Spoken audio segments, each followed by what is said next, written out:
Choice Ladies is a warm and affectionate look at some of the women who helped shape and are still shaping the life of the Hunter Valley. Some of them are long dead, like Queen Margaret of the Awabakals and Molly Morgan, but some of them are very much still alive, like Joy Cummings and Twink Story. Well, they've all made their mark, and this show is a fine tribute to them. 5 actresses, Marilyn Hay, Julie Hudspeth, Nancy Tarrant, Nola Wallace and Helen Winter, not only present these women, but they also researched and wrote the show. The show is really just a series, I suppose, of readings and songs, and perhaps it's a little bit long, but I found the character portrayals both fascinating and informative. Choice Ladies also promises some special guests, and last night's audience was privileged to hear brilliant young violinist Susan Collins play. The show deals with women's thoughts, aspirations and achievements in not only an entertaining but also a vastly good-humoured way, and so it was no surprise to see the audience of both men and women respond very warmly to it. A lot of work and feeling has gone into this play, and I think you should support it.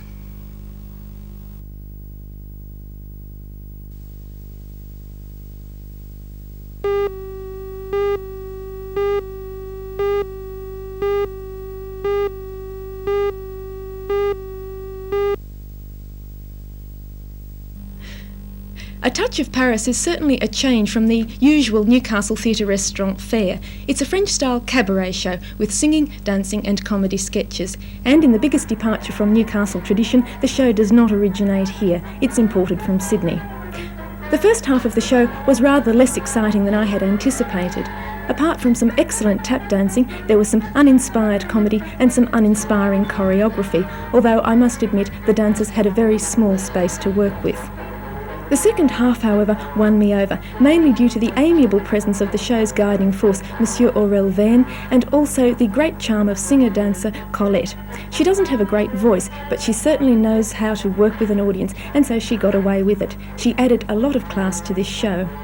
As well, there were some glittering, barely there costumes that gave the show a sophisticated European look. I really don't think that this show is out of the top drawer, but I must admit I enjoyed myself immensely and came away feeling very, very good-humoured about it. I'm sure the wine and the good company had something to do with this, but then I guess that's what theatre restaurant's all about.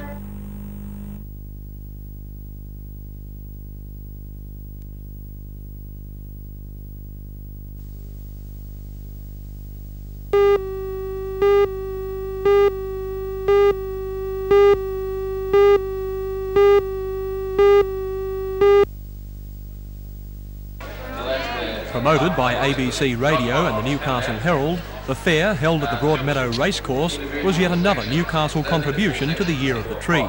Members of the Hunter Valley Nurserymen's Association presented a wide range of plants for display and sale, from mushrooms through to hybrid varieties to natural Australian fauna. Demonstrations on plant care and propagation techniques were also included. Yesterday, about 9,000 people visited the fair, and today it was again extremely well attended. Gate takings will be donated to the Newcastle Year of the Tree Committee to help pay for projects such as this locally made half-hour documentary. Organisers of this weekend's garden fair say because it's been so popular, it may become an annual or even biannual event. And still on the subject of nature, this weekend at Newcastle's Blackbutt Reserve saw work begin on a bush trail with a difference. It's a multi-sense trail designed for disabled and blind people.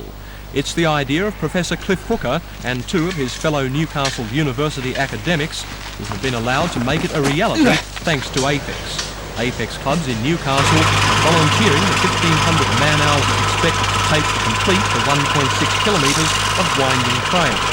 When completed, the all-weather surfaced and railed track will, for example, give the person in a wheelchair greater access to the reserve and allow the blind to take that step closer to nature. We were working when they come off. Yeah, it looks good, doesn't it?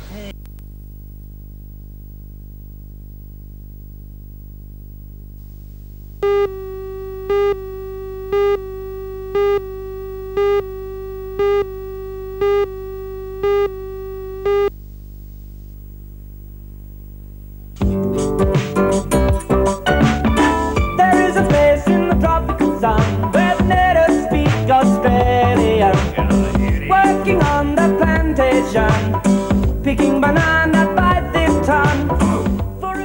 his honour, Mr Daly was armed with the very Ambassador's medal to be bestowed on a, well, can we say, lucky Novocastrian, and a bevy of beauties to emphasise the casual nature of life on the New South Wales North Coast, or should I say the Coffs Harbour coast. They playfully say they've seceded, all in the name of tourist promotion. Mr Daly may be remembered by some as a former Minister for Administrative Services and Leader of the House in the Whitlam government. Since then, he's retired to look after a smaller parcel of land than Australia as a whole, and he's applying his energy in this latest search for an ambassador here. About Murray Finlay. Well, I've heard talk of him. They say he's a man very personable, good sense of humour, intelligent, highly respected. Could be one who might be ideal for the position. Well, what's in it for him then? Well, he'll get the salary of a case of bananas a year, maybe some avocados, and he'll be recognised diplomatically by the Banana Republic. Let's try and be serious. I know it'll be difficult, but obviously this is a huge tourist promotion. Just how successful has it been? I think it's been immensely successful. It started in May '79, and the Banana Republic's known everywhere now. And Coffs Harbour and its environment and all that goes with it, people all over Australia talk of it, all due to the Banana Republic. The Banana Republic must have something going for it if, after years in Parliament, Fred Daly is still the king of the laughs.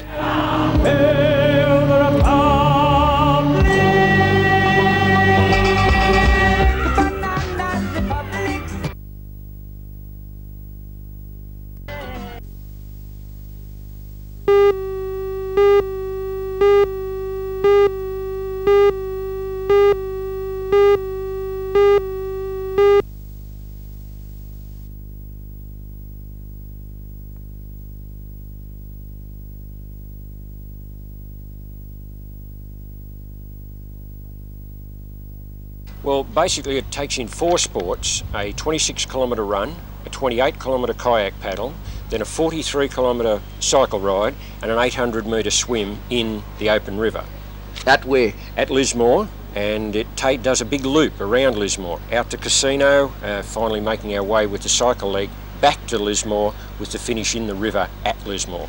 A bit of a first too, I believe, as far as a major event's concerned. As far as a major event, yes, they've had smaller ones here in Australia, but this is definitely the biggest one that they've had in Australia. Your team reads a bit like the who's who. You must be a chance. Tell us about them. Yeah, we regard ourselves as a real good chance. We've got Brian Morgan doing the first leg, the running leg, which is the 26-kilometre leg, and Brian, well, he holds the record, the Australian track record for that particular distance. We've then got Ian Gardner following up in the paddle. Well, Ian, he's won the Commonwealth Championship up at Nimboida not long ago, and numerous other titles. I'm doing the cycling leg, a former cyclist, so I know what I've got to come up with, and trying hard to do that. And our swim goes to a Maitland swimmer, Paul Clark, who was a finalist in the 1500 and 800 metre national championships last year in Perth.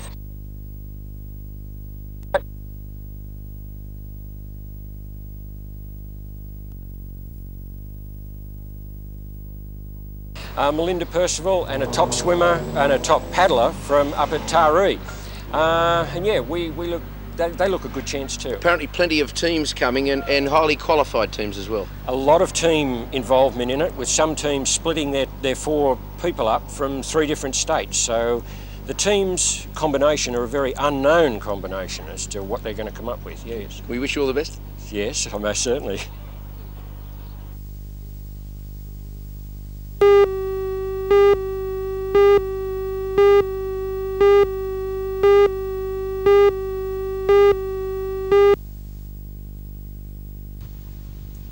The Newcastle hinterland is arguably the most popular 4-wheel driving area in Australia.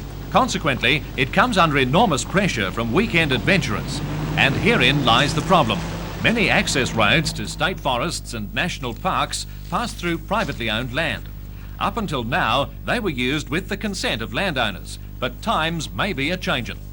The ill feeling has been brewing for some time now, but the matter was brought to a head only last week when a party from Sydney tried to climb this hill.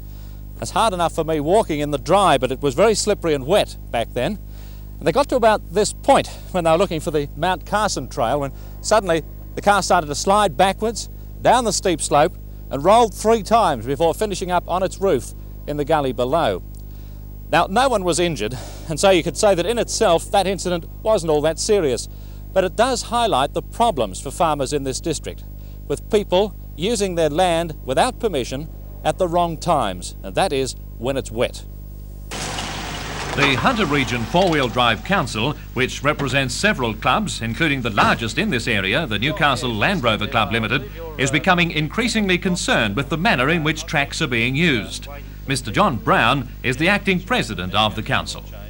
We are going to run public education programs where we're going to ask people who are not in four-wheel drive clubs to come along to these so that we can teach them their responsibilities to a responsible recreation of four-wheel driving. But how seriously do you take the threat by the farmers to close the tracks? It's all right educating people, but haven't we reached the position now where some tracks are being closed? Well, it's very difficult because they own the property, they're responsible for it. We'll be continuing to negotiate with the farmers and hopefully we'll be able to come to some agreement with them, whereby we might have a permit system or some type of activity where we can get into the farms and through the properties but not cause any damage. And this is the problem, people going there at the wrong time, not getting permission and getting the local people upset. Four-wheel drive vehicles are actually off-highway vehicles. They're not for bush bashing, particularly when that bush is private property. When using trails through private property, ask permission first, and it will usually be granted. Apart from the damage which is being done, farmers are also concerned about possible legal action against them if someone is hurt on their land, and no one can blame them for that. The important thing is to respect other people's property. Don't interfere with stock, plant, buildings or fences, and leave gates as you find them. Oh, and another important thing, of course, when you go out to enjoy the great Australian bush, try and have a good time for everyone.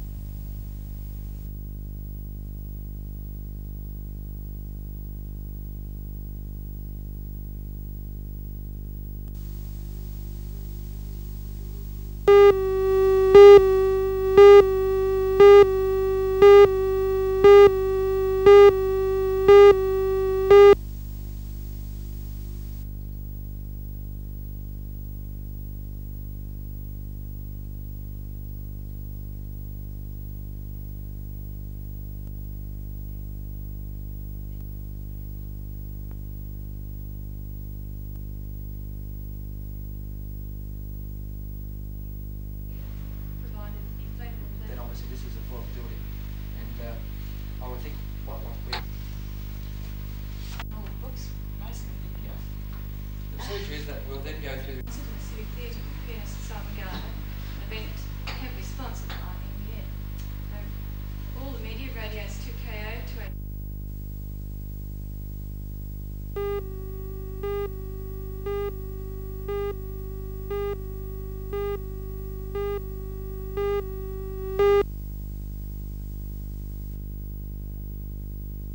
156 countries or geographical locations have Lions members. And how many people involved in the organisation? We have over 1,350,000 members. And what kind of work does the Lions Club do? A vast multitude of help for those in need. Our greatest thing at the moment would possibly be site conservation and assistance for the blind. And we're researching diabetes as it's related to blindness, and that is a very big program we've just started this year. Now, do you have to be a special kind of person to become a lion? You've got to be a special kind of person. You've got to have a big heart, and you've got to want to be able to help people. That's good.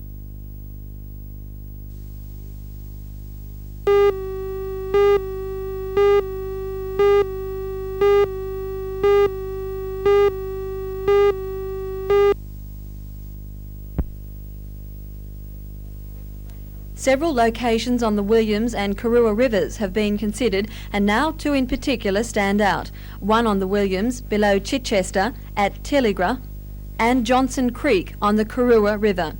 Either dam would have a capacity of about 450,000 megalitres, bigger than any of the three existing storage areas. Grahamstown is next, holding just over 152,000 megalitres. Work on the Chichester Dam will boost its capacity to 22,000. The new dam is needed to meet the area's water needs. Despite an expected drop in consumption because of the user pay system, the dam will be required by 1990.